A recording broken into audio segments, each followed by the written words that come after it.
ফ্যাসিবাদের বিরুদ্ধে যুগপৎ লড়াই করেছি বিএনপির নেতৃত্বে। বিএনপি, জিএসএ, আমরা সবাই মিলে আমরা লড়াই করেছি।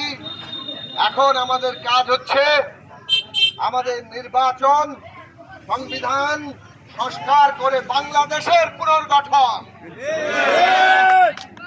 এই কাজে আমাদের সবাইকে ঐক্যবদ্ধ হতে হবে।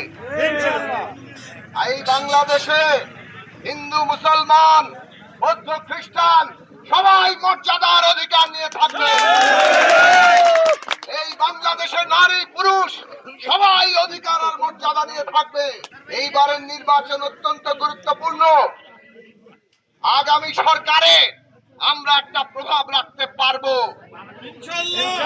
যুগপৎ আন্দোলনের প্রার্থী এই বাঞ্ছারামপুর পেয়েছে। এটার সুবিধা হচ্ছে আগামী সরকারে আমরা প্রভাব রাখতে পারবো। আর সে কারণে আপনাদের বলি, এইবারে ভুল করা যাবে না। মাত্রাকে আপনাদের বিজয়ী করতে হবে। মর্যাদাবাদের সন্তান হিসেবে আপনাদের কাছে দাবি 30,000-এর উপরে ভোট, একটা ভোটও যাতে নষ্ট না হয়।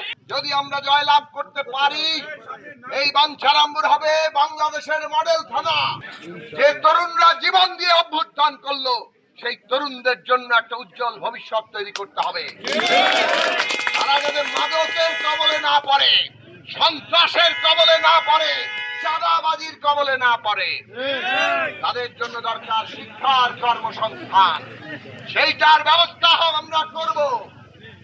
আমরা মেঘনা ব্রিজ করে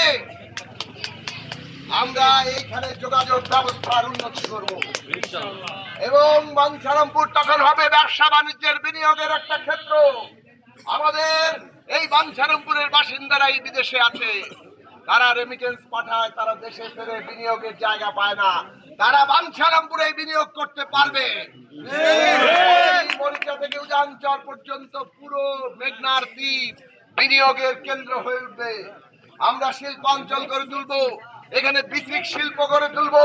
আমাদের কৃষি যাতে কৃষি ফার্মে রূপান্তরিত হয়, আমরা তার ব্যবস্থা করব।